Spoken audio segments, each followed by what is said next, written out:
أعوذ بالله من الشيطان الرجيم بسم الله الرحمن الرحيم رب اشرح لي صدري ويسر لي أمري واحلل عقدة من لساني يفقهوا قولي Amin Ya Rabbal Alameen. Assalamu alaikum everyone. I hope all of you are doing great.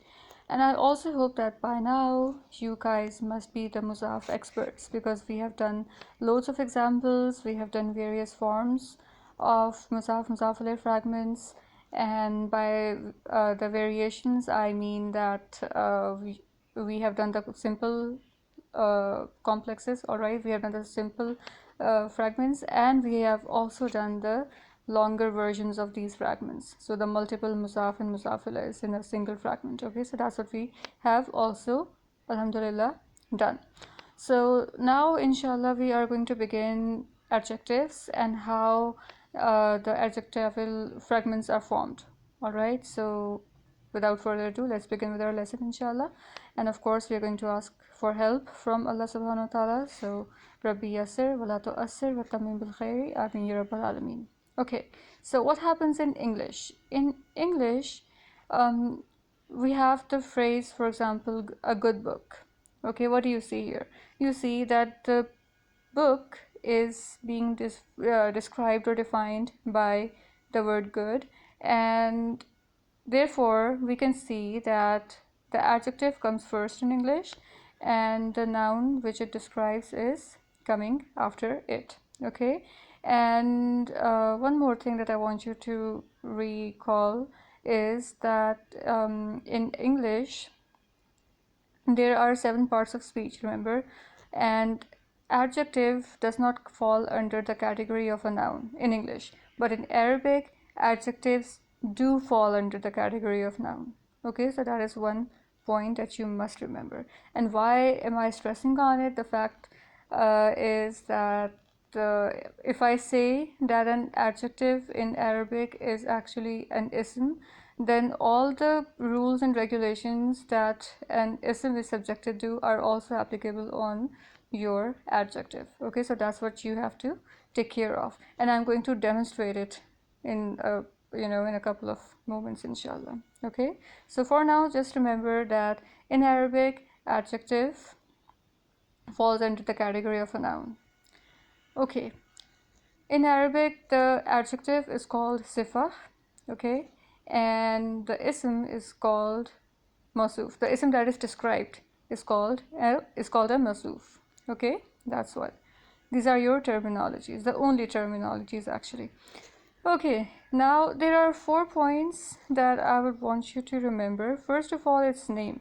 Its name, the name of this fragment, that is موصوف صفة. Okay, and this very name indicates that the Mausuf comes first in this fragment and Sifa comes first. Okay, so when you're saying good book in English, it's gonna be book good in Arabic. Okay, that's what you have to remember, that Mausuf Sifa, first Mausuf then Sifa. Alright, so we have covered our first point, always after its Mausuf. Okay, that's what you need to remember. So if you have established this fact that a sifa always comes first, it always comes after its Mausuf, then we can very safely distinguish the sifa from these 2 words. So if we have the phrase waladun salihun, then the word that comes after, or the word that comes second in this fragment, is going to be sifa, and that is this salihun. Okay, waladun is a boy and salihun is its adjective. Okay, righteous. Next we have the second pointer, which says that there can be multiple adjectives.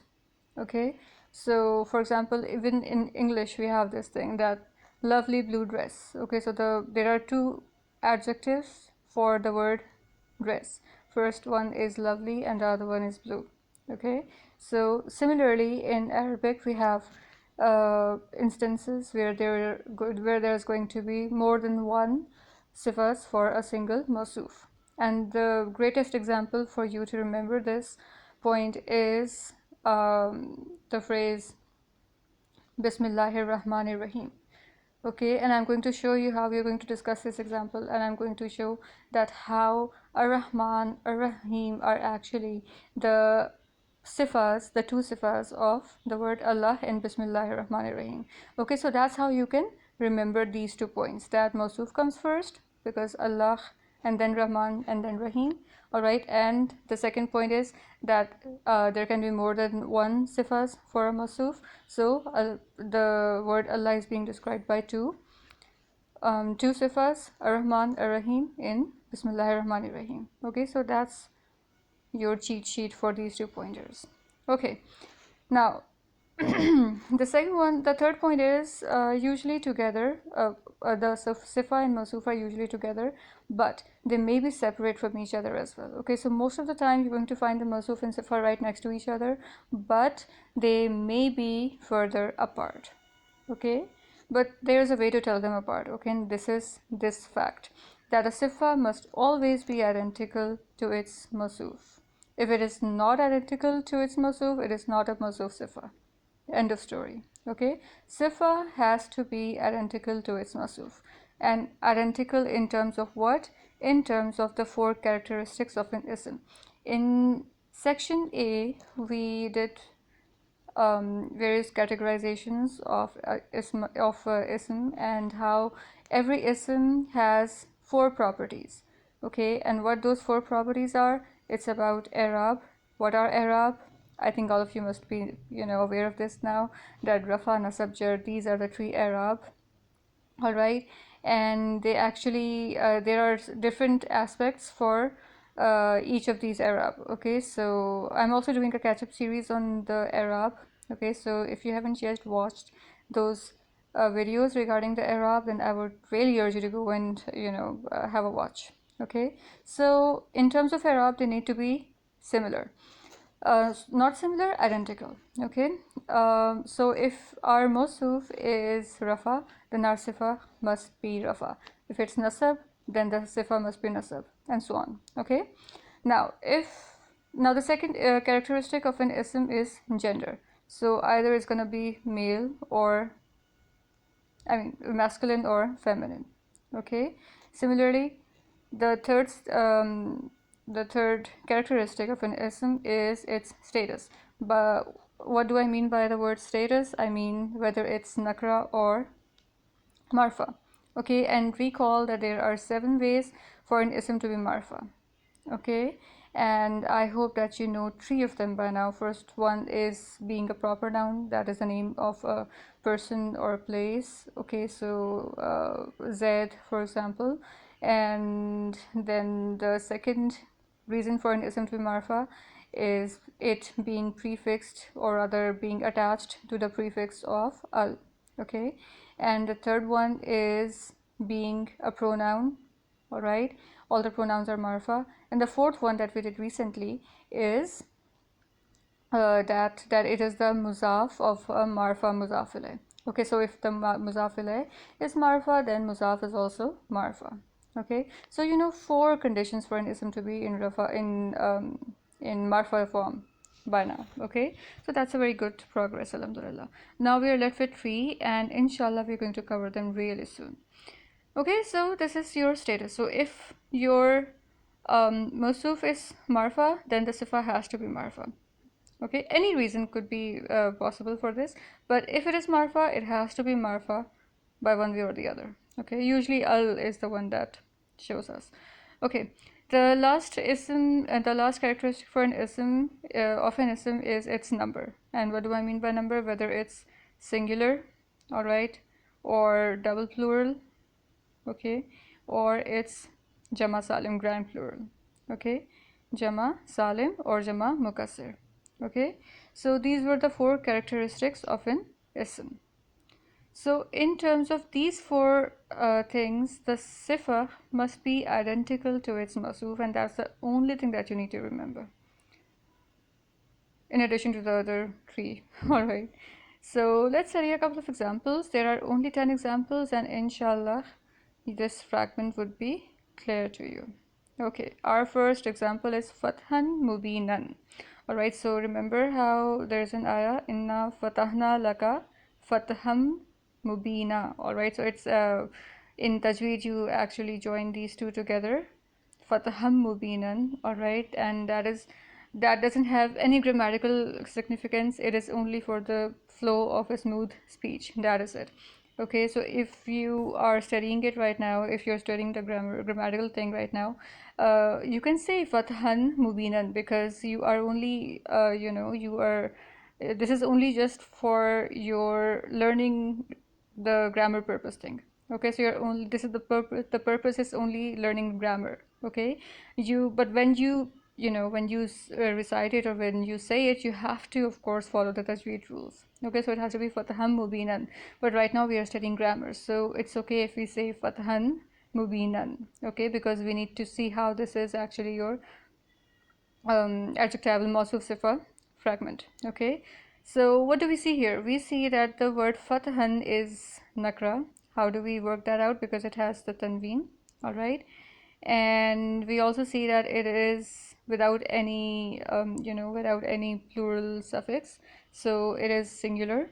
Okay, and we can also see that it is in nasab form. How do we work that out? Because once again the tanween is this one, and its grammatical gender is masculine. Okay, so what's the next word? Mubinan. Do they match with each other? Actually they do. So it's nasab, it's masculine, it's singular, and it's nakra. So yes, they are xeroxes of each other. Okay, so we can very safely say that it is your موصوف صفة fragment. Fathan mubinan. So mubinan means clear, and fathan actually means opening, and it can be understood as conquest or victory as well. Okay, so clear, victory or conquest. Next example, ala siratim mustaqimin.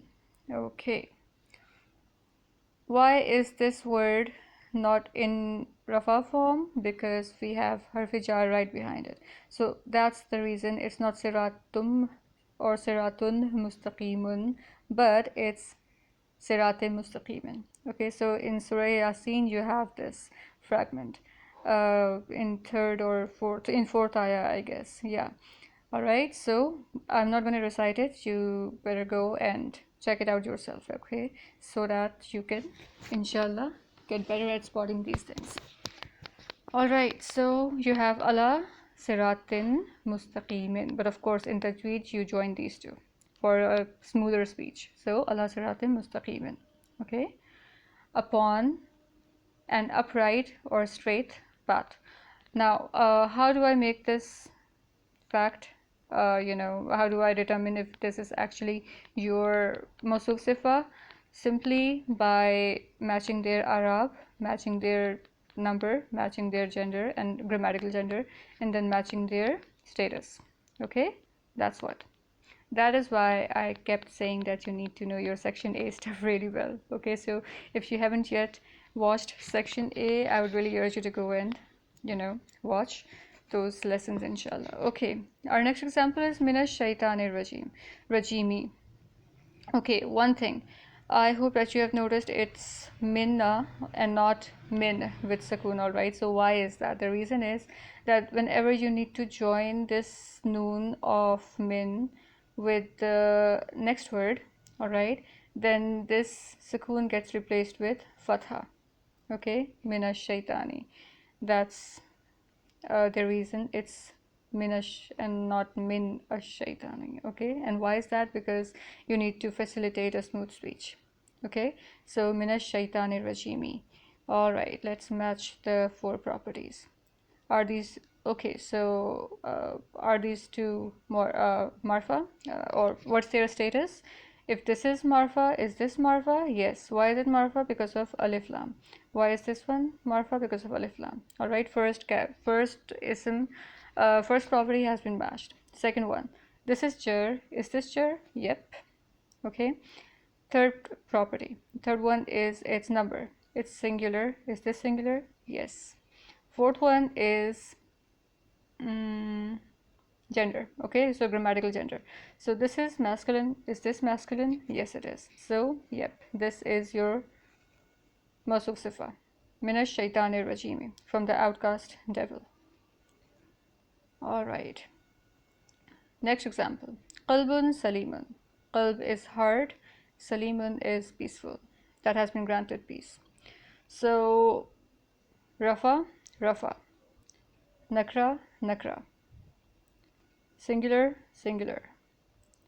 Grammatical gender is masculine, masculine. Okay, so it is your clear cut موصوف صفة. Okay, peaceful heart. Next example. Al-Hisabul Yasiru. Okay. Rafa, Rafa. Now I'm going fast, okay? And this is your singular, once again, singular. Marfa, Marfa. Why is it Marfa? Because of al. So is this, okay? And the last one is its grammatical gender, masculine, masculine. Yasiru means easy, and al-Yasiru would be the easy, and al-Hisabu is accountability. Okay, may Allah subhanahu wa ta'ala grant all of us that. Ameen. Okay, next one is your prayer actually. Okay, so let's see if you can decode this. Allahumma, it means oh Allah. This is this meme over here that you see. This is one of the ways to call. Okay, so it's one of the huruf nida, and it is only attached with Allah, with the word Allah. Okay, we are going to study the haruf nida in the next lesson, inshallah. Okay, Allahumma, oh Allah. Inni, I hope you recognize this fragment. Harf jar, harf nasab, along with the ya mutakallim. It is actually innani, but it got contracted to inni. Okay, inni, indeed I. As'alu, now this is a fail, and we haven't done fail yet, but inshallah we'll soon do it. As'alu means I ask. Okay, and who do I ask? Ka. What is ka? Ka is the nasab or jar pronoun for anta. Okay, and since this is a verb, this is a fail, we can very safely say that it is this ka is your nasab ka and not the jar one, because there's no reason for it to be jar. Okay, so it is mansub. So, O Allah, indeed I ask you. What do I ask you for? Another detail is coming. Okay, so first detail was who am I asking? The next detail is what am I asking for? Here are these three things. Okay, so first of all, I'm asking for ilman. And what kind of ilm should that be? It should be nafi'an. Nafi'an means beneficial. Okay, and how do I know that it is actually defining the word ilman? Because both of these are identical. Okay, in terms of their Arab, both are nasab, both of them are nakra, both of them are grammatically masculine, and they are singular. Okay, so beneficial knowledge. What else do I ask for? I ask you for rizqan tayyiban. Tayyib means pure, and rizqan is your provision. Not just food, but provision, or every kind of thing, okay? Next, I ask you for amalan, actions, or actually action, okay? Action. The plural would be amalu, okay? It's singular. Mutaqabbalan, accepted, okay? So, and how do I come across, how do I decide? The only reason is that their four properties of an ism are similar, identical. Okay, next, al-abidani. Al-abidani is salihani.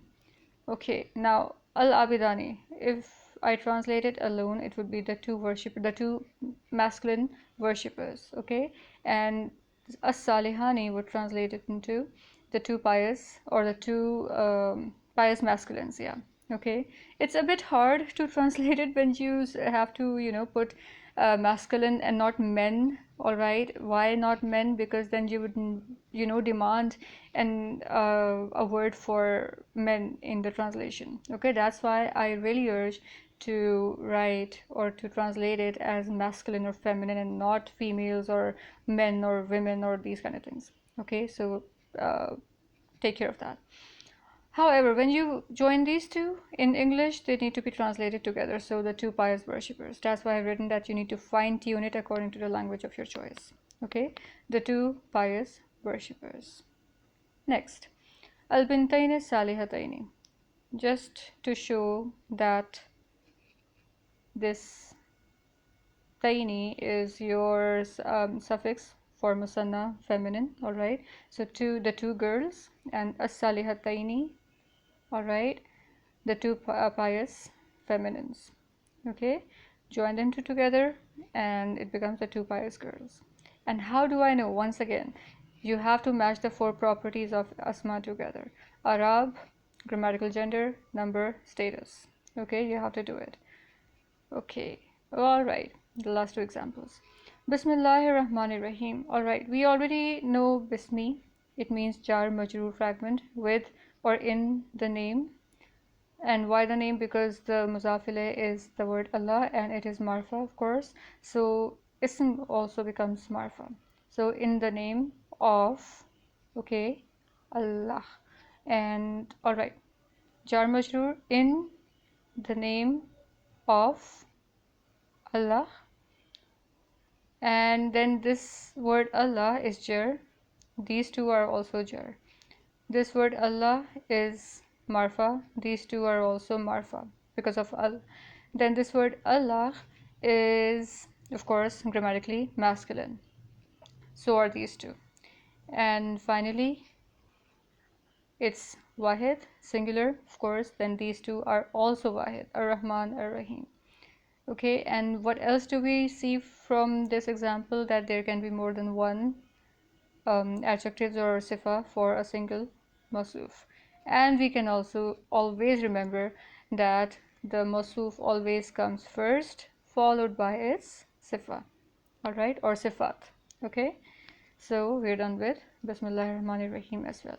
And our final example that we recite in our namaz, in our salah, what is that? In atayat. Okay, so ala ibadillahi, we did this fragment in the Musaf Musafile, all right, very recently. And what happens when I add as-salihina? Now, what I'm going to do now is that I'm going to match the four characteristics of this ism, of this ism with these two. All right, only to find out who is this word defining. All right, so let's start with ibad. Ibad is the plural form of abd. All right, so this is jama mukassir, and as-salihina, this ina suffix gives it away, so this is also jama salim.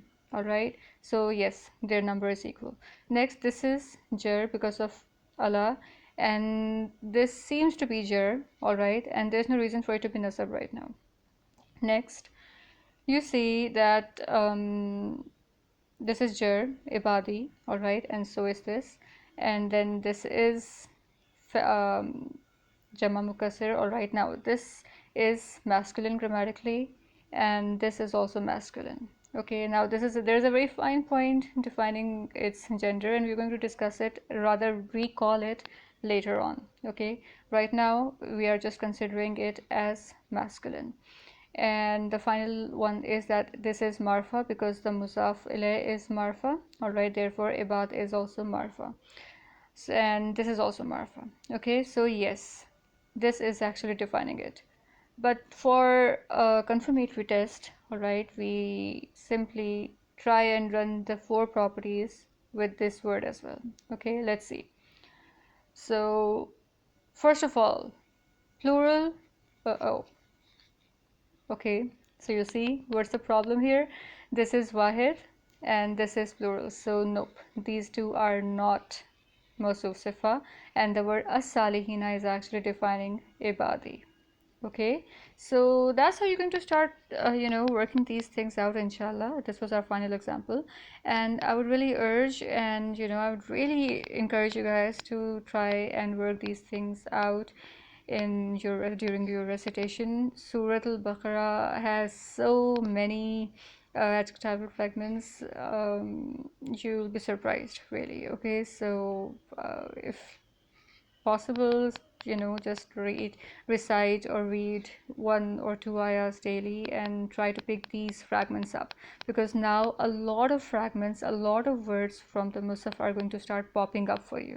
Okay, you are going to recognize a lot of stuff, inshallah, and I'm going to prove this to you in the next few, after a couple of lessons, inshallah. Okay, and as I keep posting various mini quizzes, I'm sure that you might have already worked that out, that yes, you can now identify a lot of things from the Musaf.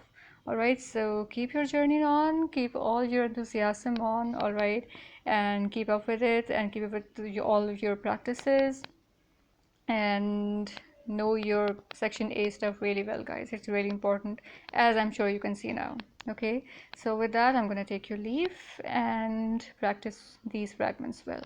Barakallahu li wa lakum fil Qur'anil Hakim. Allah Hafiz.